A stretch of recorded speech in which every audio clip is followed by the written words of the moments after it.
ನಮಸ್ತೆ friends, welcome back to my channel Jaya Hegde Kannada YouTube channel. ನಾನು Jaya. Friends, ಇವತ್ತಿನ ವಿಡಿಯೋದಲ್ಲಿ ನಾನು ಒಂದು ಫರ್ಟಿಲೈಸರನ್ನು ಹೇಳ್ತೀನಿ.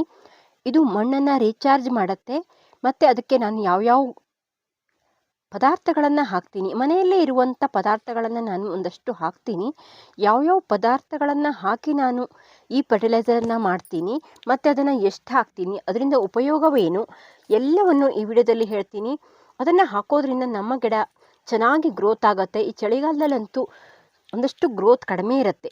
ಹಾಗಾಗಿ ನಾವು ಈ ರೀತಿ ಫರ್ಟಿಲೈಸರನ್ನು ಹಾಕಿ ಗಿಡಗಳನ್ನ ಬೆಳೆಸಿದಾಗ ಮತ್ತಷ್ಟು ಗಿಡ ಚೆನ್ನಾಗಿ ಬರಲಿಕ್ಕೆ ಹೆಲ್ಪ್ ಆಗುತ್ತೆ. ಮಣ್ಣಲ್ಲಿ ರೋಗ ನಿರೋಧಕ ಶಕ್ತಿ ಹೆಚ್ಚಾಗತ್ತೆ. ಅದು ಯಾವುದು ಅಂತ ಹೇಳ್ತೀನಿ. ನೀವು ನನ್ನ ಚಾನಲ್ಗೆ ಹೊಸಬರಾದರೆ ಸಬ್ಸ್ಕ್ರೈಬ್ ಮಾಡದೆ ಹೋದರೆ ಸಬ್ಸ್ಕ್ರೈಬ್ ಮಾಡ್ಕೊಳ್ಳಿ. ಹಾಗೆ ಪಕ್ಕದಲ್ಲಿರೋ ಬೆಲ್ಲೈಕನ್ ಕ್ಲಿಕ್ ಮಾಡಿ ಆಲ್ ಅಂತ ಸೆಲೆಕ್ಟ್ ಮಾಡಿಕೊಂಡ್ರೆ ನಾನು ಹಾಕುವ ಎಲ್ಲ ವಿಡಿಯೋದ ನೋಟಿಫಿಕೇಶನ್ ನಿಮಗೆ ಬರುತ್ತೆ. ಎಲ್ಲ ವಿಡಿಯೋಸನ್ನು ನೀವು ನೋಡ್ಬೋದು. ಹಾಗೆ ಒಂದು ಲೈಕ್ ಮಾಡಿಬಿಡಿ ಫ್ರೆಂಡ್ಸ್, ನಿಮ್ಮ ಲೈಕ್ ನನಗೆ ಪ್ರೋತ್ಸಾಹ ಕೊಡುತ್ತೆ.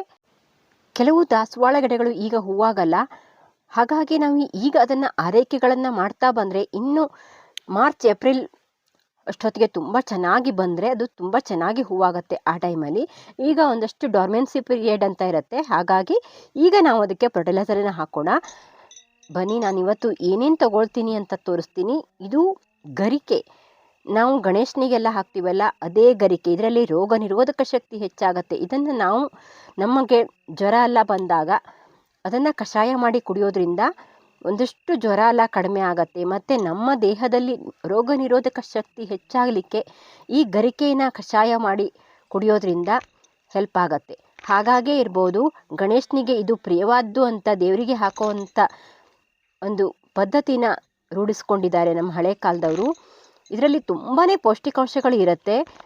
ಹಾಗಾಗಿ ಇದನ್ನು ನಾನು ಇವತ್ತು ತೊಗೊಳ್ತೀನಿ. ನೀವು ಒಂದಷ್ಟು ತೊಗೊಳ್ಳಿ, ಎಷ್ಟಿದೆಯೋ ಅಷ್ಟನ್ನು ತೊಗೊಳ್ಳಿ.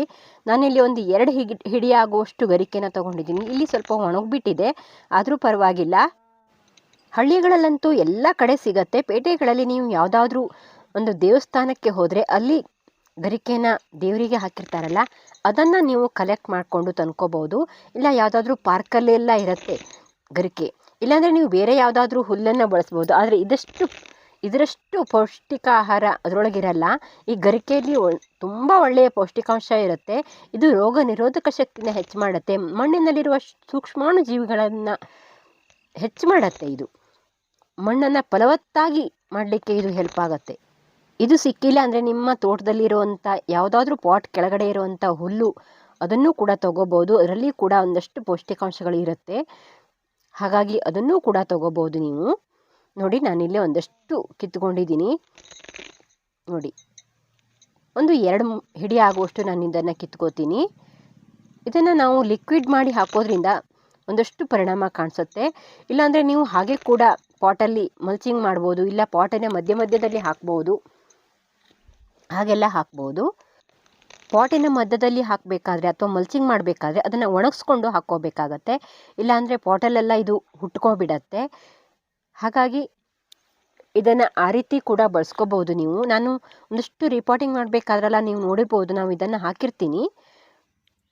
ಬನ್ನಿ, ನಾನೀಗ ಲಿಕ್ವಿಡನ್ನು ಮಾಡೋದು ಹೇಗೆ ಅಂತ ತೋರಿಸ್ತೀನಿ. ಅದಕ್ಕೆ ಮತ್ತೆ ಏನೇನನ್ನು ಮಿಕ್ಸ್ ಮಾಡಿ ಮತ್ತಷ್ಟು ಸೂಕ್ಷ್ಮಾಣು ಜೀವಿಗಳು ಉತ್ಪತ್ತಿ ಆಗಲಿಕ್ಕೆ ನಾನಿಲ್ಲಿ ಏನೇನು ಹಾಕ್ತೀನಿ ಅಂತ ತೋರಿಸ್ತೀನಿ. ಬನ್ನಿ ನೋಡಿ, ನಾನಿಲ್ಲಿ ಒಂದು 2 ಲೀಟ್ರ್ ಆಗುವಷ್ಟು ಪ್ಲೇನ್ ನೀರನ್ನು ತೊಗೊಂಡಿದ್ದೀನಿ.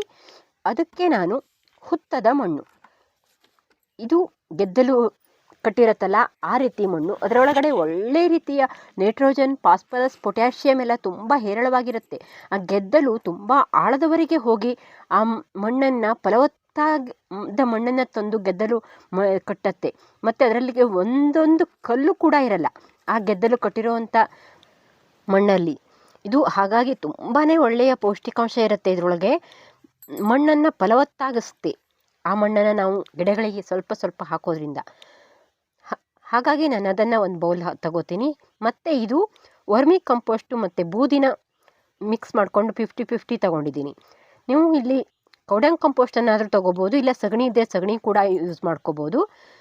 ಇವೆಲ್ಲ ಮಣ್ಣನ್ನು ರೀಚಾರ್ಜ್ ಮಾಡಿಸೋವಂಥ ಪದಾರ್ಥಗಳು. ಒಂದಷ್ಟು ಪೌಷ್ಟಿಕಾಂಶಗಳನ್ನು ಹೆಚ್ಚು ಮಾಡಲಿಕ್ಕೆ ಇದು ತುಂಬ ಹೆಲ್ಪ್ ಆಗುತ್ತೆ. ಹಾಗಾಗಿ ಇದನ್ನು ಕೂಡ ನಾನು ತಗೊಂಡಿದ್ದೀನಿ. ಹಾಗೆ ಇವೆಲ್ಲವನ್ನು ಒಂದೊಂದು ಬೌಲ್ ತಗೊಂಡಿದ್ದೀನಿ. ಅವೆಲ್ಲ ಬೌಲನ್ನು ಮಣ್ಣು ಮತ್ತು ವರ್ಮಿ ಕಂಪೋಸ್ಟ್ ಬೂದಿ ಎರಡು ಮಿಶ್ರಣ ಮಾಡಿಕೊಂಡು ಅದನ್ನು ತಗೊಂಡಿದ್ದೀನಿ. ಇದನ್ನು ಕೂಡ ಮಣ್ಣನ್ನು ಕೂಡ ಒಂದು ಬೌಲ್ ತಗೊಂಡಿದ್ದೀನಿ. ಮಣ್ಣಲ್ಲಿರುವಂಥ ಪೋಷಕಾಂಶಗಳು ಹೆಚ್ಚಾಗುತ್ತೆ ನಾವು ಈ ರೀತಿ ಲಿಕ್ವಿಡ್ ಮಾಡಿ ಹಾಕೋದ್ರಿಂದ. ಹಾಗಾಗಿ ಅದನ್ನು ಕೂಡ ತಗೊಂಡಿದ್ದೀನಿ. ಇದನ್ನು ಚೆನ್ನಾಗಿ ಮಿಕ್ಸ್ ಮಾಡ್ಕೊಳ್ತೀನಿ. ಆ ಮಣ್ಣನ್ನು ಚೆನ್ನಾಗಿ ಕರಗಿಸ್ಕೊಳ್ತೀನಿ. ಒಂದು ಸ್ವಲ್ಪ ಹೊತ್ತು ಹಾಗೆ ಬಿಟ್ಟರೆ ಚೆನ್ನಾಗಿ ಕರಗತ್ತೆ. ಅದನ್ನು ಕೈಯಲ್ಲೇ ನಾನು ನೋಡಿ ಮಿಕ್ಸ್ ಮಾಡ್ತೀನಿ. ನೀವು ಬೇಕಾದರೆ ಗ್ಲೌಸನ್ನು ಹಾಕ್ಕೊಂಡು ಮಿಕ್ಸ್ ಮಾಡಿ. ಅದು ಗಂಟಾಗಿರುತ್ತಲ್ಲ, ಹಾಗಾಗಿ ಆ ಗಂಟನ್ನೆಲ್ಲ ಚೆನ್ನಾಗಿ ತೆಕ್ಕೋಬೇಕು. ಆ ರೀತಿ ಅದನ್ನು ಮಿಕ್ಸ್ ಮಾಡ್ಕೋಬೇಕು.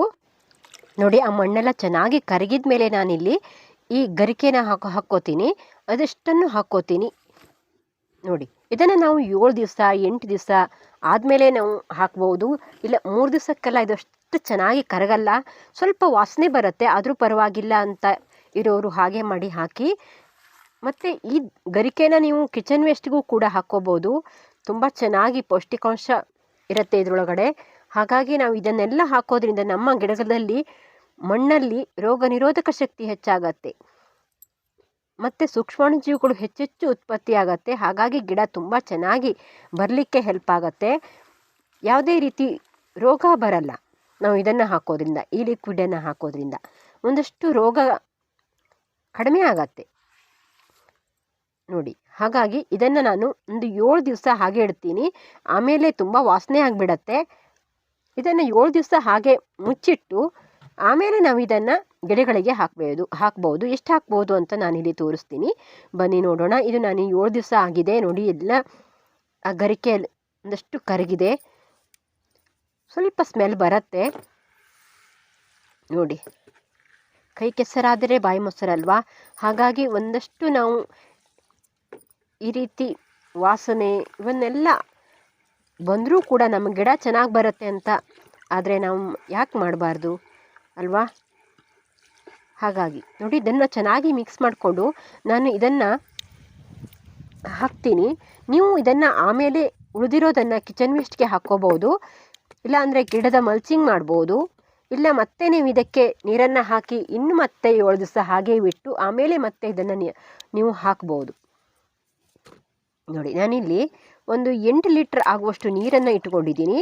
ಆ 8 ಲೀಟ್ರ್ ನೀರಿಗೆ ಇದನ್ನು ನೋಡಿ, ಇದು 2 ಪ್ರಮಾಣದಲ್ಲಿ 2 ಲೀಟ್ರ್ ಆಗುವಷ್ಟು ಈ ಲಿಕ್ವಿಡನ್ನು ಹಾಕಿ ಒಂದು 8 ಲೀಟ್ರಿಗೆ 10 ಲೀಟ್ರ್ ಆಗುವಷ್ಟು ಲಿಕ್ವಿಡನ್ನು ಮಾಡ್ತೀನಿ ನೋಡಿ. 8 ಲೀಟ್ರಿಗೆ 2 ಲೀಟ್ರನ್ನು ಮತ್ತೆ ಹಾಕಿದ್ದೀನಿ. ಆಗ ಅದು 10 ಲೀಟ್ರ್ ಆಗುತ್ತೆ. ಈ ರೀತಿ ಪ್ರಮಾಣದಲ್ಲಿ 8ಕ್ಕೆ 2ರಂತೆ ನಾನಿಲ್ಲಿ ಹಾಕಿದ್ದೀನಿ. ಅಂದರೆ 4ಕ್ಕೆ 1ರಂತೆ ನಾನು ಈ ಲಿಕ್ವಿಡನ್ನು ಹಾಕಿ ಎಲ್ಲ ಗಿಡಗಳಿಗೂ ಹಾಕ್ತೀನಿ. ಉಳಿದಿರೋದಕ್ಕೆ ಮತ್ತೆ ನೀವು ನೀರನ್ನು ಬೆರೆಸಿಟ್ಟು ಮತ್ತೆ 7 ದಿವಸ ಆದಮೇಲೆ ಮತ್ತೆ ಹಾಕ್ಬೋದು. ಇಲ್ಲ ಅದನ್ನು ಹಾಗೆ ಕಿಚನ್ ವೇಸ್ಟ್ಗೆ ಹಾಕ್ಕೋಬೋದು. ಇಲ್ಲ ಗೊಬ್ಬರ ಮಾಡಿರ್ತೀರಲ್ಲ ಅದಕ್ಕೆ ಕೂಡ ಹಾಕ್ಕೋಬೋದು. ಹಾಗೆ ನೋಡಿ ನಾನು ಇಲ್ಲಿ ಗಿಡದ ಸೈಜ್ ಆಧಾರದ ಮೇಲೆ ಇವನ್ ಎಲ್ಲ ಗಿಡಕ್ಕೂ ಹಾಕ್ತೀನಿ. ಪಾಟಿನ ಸೈಜ್ ಆಧಾರದ ಮೇಲೆ ದಾಸವಾಳ ಗಿಡ, ಗುಲಾಬಿ ಗಿಡಕ್ಕೆಲ್ಲ ಒಂದಷ್ಟು ಪಾಟಲ್ಲಿರೋಂಥ ಗಿಡಗಳಿಗೆ ನಾವು ಒಂದಷ್ಟು ಫರ್ಟಿಲೈಸರ್ನ ಕೊಡ್ತಾ ಬಂದರೆ ಮಾತ್ರ ಚೆನ್ನಾಗಾಗತ್ತೆ ನೋಡಿ. ದಾಸವಾಳ ಗಿಡ ಎಲ್ಲ ಹೂವು ತುಂಬ ಚಿಕ್ಕದಾಗಿದೆ ಮತ್ತು ಮಣ್ಣೆಲ್ಲ ಗಟ್ಟಿಯಾಗಿರುತ್ತೆ. ಹಾಗಾಗಿ ನಾವು ಇದನ್ನು ಹಾಕೋದ್ರಿಂದ ಮಣ್ಣು ಲೂಸ್ ಆಗುತ್ತೆ. ಗುಲಾಬಿ ಗಿಡ ಎಲ್ಲ ಹೊಸ ಚಿಗುರು ಬಂದು ಚೆನ್ನಾಗಿ ದೊಡ್ಡ ಸೈಜಲ್ಲಿ ಹೂ ಬಿಡಲಿಕ್ಕೆ ಇದು ಹೆಲ್ಪ್ ಆಗುತ್ತೆ. ಇದನ್ನು ನಾವು ತಿಂಗಳಿಗೆ ಒಂದು ಸಾರಿ ಹಾಕಿದರೆ ಸಾಕಾಗತ್ತೆ ನೋಡಿ. 250 ml ಹಾಕಿದರೆ ಸಾಕು ಒಂದೊಂದು ಪಾಟಿಗೆ. ಇನ್ನು ನೆಲದಲ್ಲಿರುವಂಥ ಗಿಡ ಆದರೆ ಸ್ವಲ್ಪ ಜಾಸ್ತಿ ಹಾಕಿ. ಈ ವಿಡಿಯೋದಲ್ಲಿ ಒಂದಷ್ಟು ಮಾಹಿತಿನ ಕೊಟ್ಟಿದ್ದೀನಿ. ಈ ವಿಡಿಯೋ ಇಷ್ಟ ಆದರೆ ಲೈಕ್ ಮಾಡಿ, ಶೇರ್ ಮಾಡಿ, ಕಾಮೆಂಟ್ ಮಾಡಿ. ವಿಡಿಯೋನ ಪೂರ್ತಿಯಾಗಿ ನೋಡಿದ್ದಕ್ಕೆ ಥ್ಯಾಂಕ್ ಯು ಫಾರ್ ವಾಚಿಂಗ್.